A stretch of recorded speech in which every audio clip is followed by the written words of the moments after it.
नमस्कार. याआधी आपण परमात्मा, परमेश्वर ह्याच्याबद्दल थोडासा विचार केला.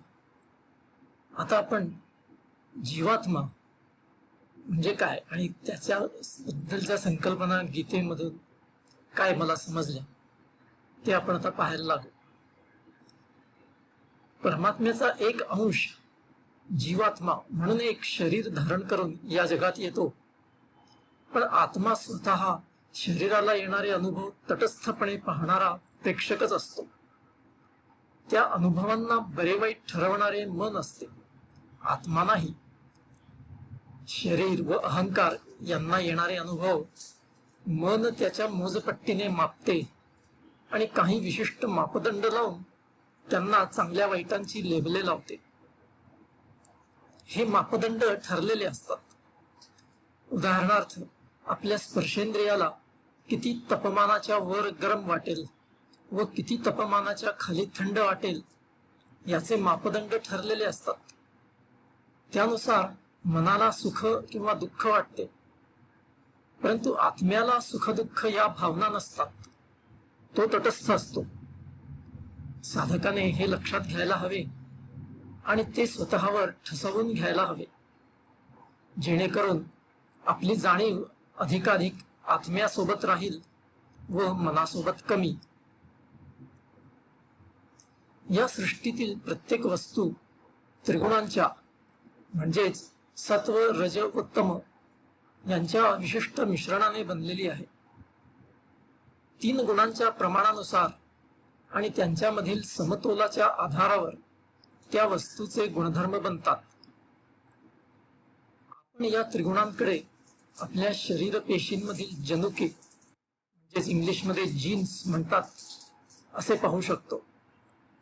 आधुनिक विज्ञान सांगते की मनुष्याचे शरीर धर्म, आवडीनिवडी व वागणूक सर्व काही जनुकांवर अवलंबून असते. आता आपण हे त्रिगुण काय आहेत त्यांच्याबद्दल थोडक्यात समजून घेऊया. या त्रिगुणातील एक पहिला गुण म्हणजे सत्वगुण. सत्वगुण म्हणजे पावित्र्य, शुचिता, आध्यात्मिक वृत्ती आणि योग्य व अयोग्य यांचे अचूक ज्ञान.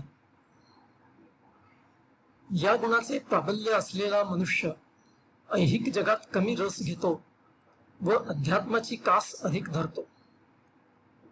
तो शरीराच्या व मनाच्या विकारांची काळजी कमी करतो, म्हणून त्याला दुःखाचा अनुभव कमी येतो. तो ऐहिकाच्या पलीकडे जे काही आहे त्या पारलौकिकावर जास्त लक्ष केंद्रित करतो व त्यामुळे त्याला सदैव सुखाचा अनुभव येत राहतो. रजोगुणाच्या प्रभावाने मनुष्याला आवडीनिवडी असतात. त्याच्यामुळे मनुष्य ऐहिक जीवनाच्या मोहात गुंतून राहतो आणि स्वार्थापोटी खूप जास्त कार्यरत राहतो. अशा प्रकारे रजोगुण सर्व कर्मांच्या मागील प्रेरणा असतो, कारण इच्छापूर्तीसाठी कर्म करावेच लागते. तमोगुण म्हणजे अज्ञान, योग्य काय अयोग्य काय याबाबतचे अज्ञान, आणि त्यामुळे या गुणाचे प्राबल्य असलेला मनुष्य नेमके योग्य कर्म सोडून अयोग्य कर्मच करत राहतो. या गुणाच्या प्रभावाखालील मनुष्य हा खूप आळशी असतो आणि वारंवार प्रमाद करत राहतो, तसेच इतरांना त्रास देत राहतो. मनुष्याच्या जीवनावर या त्रिगुणांचा प्रभाव सदैव असतो. सत्वगुण प्रामुख्याने असेल तर मनुष्याला हे कळत असते की गुणांच्या प्रभावानुसारच आपल्याकडून कर्म घडत आहे. एक प्रकारे अशा मनुष्याची जाणीव एका वेगळ्याच पातळीवर असते, जिथे या गुणांची लीला व त्यांचा अशाश्वत परिणाम याची त्याला कल्पना असते, आणि म्हणून तो त्यांच्या पलीकडे जाऊन तटस्थ वृत्ती ठेवू शकतो. म्हणूनच त्याला आवडत्या गोष्टींची हाव नसते किंवा नावडत्या गोष्टींचा तिरस्कार नसतो. या ऐहिक जगात आपण कर्म केल्याशिवाय राहू शकत नाही. अगदी श्वासोच्छ्वास म्हणजे देखील कर्मच होय. विचार करणे, पाहणे, ऐकणे सर्व काही कर्मच आहे. तेव्हा कर्म सोडतो असा विचार करणे व्यर्थ आहे. शिवाय आपल्याला हे माहीत नसते की जेव्हा आपण एखादी कृती करतो तेव्हा ती नेमकी का केली गेली.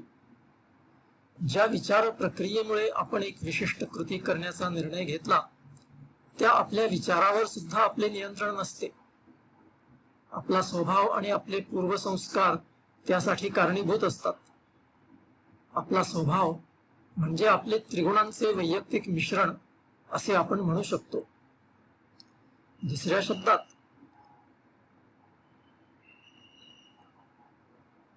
आपल्या मूळ स्वभावानुसार किंवा गुणांनुसार, म्हणजेच आधुनिक भाषेत आपल्या जनुकांमधील संगणक प्रणालीनुसार आपण कर्म करण्यास प्रवृत्त होतो.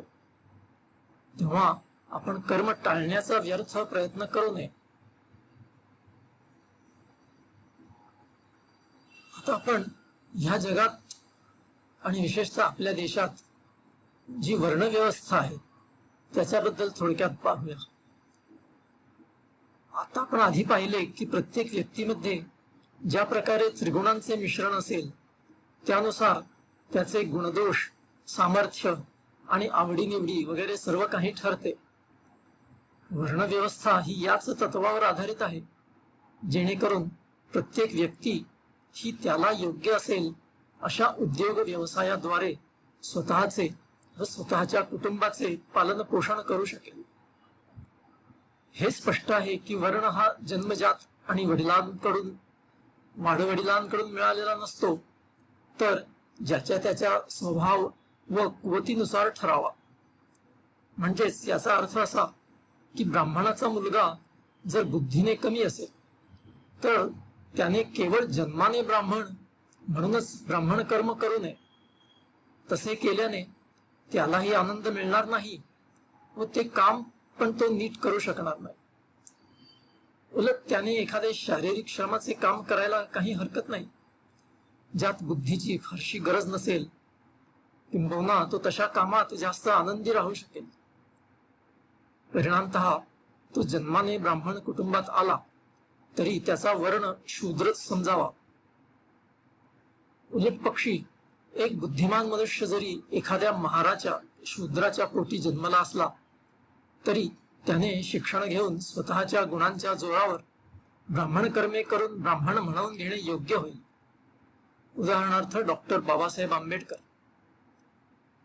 परंतु समाजाला जन्मावर म्हणजेच वाडवडिलांच्या उद्योगावर आधारित वर्णव्यवस्था अधिक सोयीची वाटली, कारण ज्याने त्याने आपल्या इच्छेनुसार व्यवसाय निवडला तर काही कामांवर सर्वांच्या उड्या पडतील, तर काही कामांना कोणीच विचारणार नाही आणि परिणामस्वरूप समाज व्यवस्थेत बराच गोंधळ राहिला असता. जन्मावर आधारित वर्ण व्यवस्थेमुळे समाज व्यवस्था सुरळीत चालू राहते. अर्थात हेही शक्य आहे की समाजातील उच्चवर्णीयांना आपल्या वर्णाला चिकटून राहायचे असेल आणि म्हणून त्यांनी जन्मावर आधारित वर्ण व्यवस्था लादली व तीच रेटत राहिले.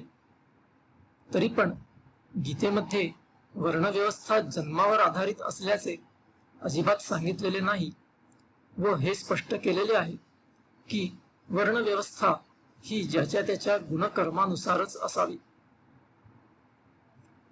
आज आपण इथे थांबूया. पुढच्या वेळी पुन्हा भेटूया. तोपर्यंत नमस्कार.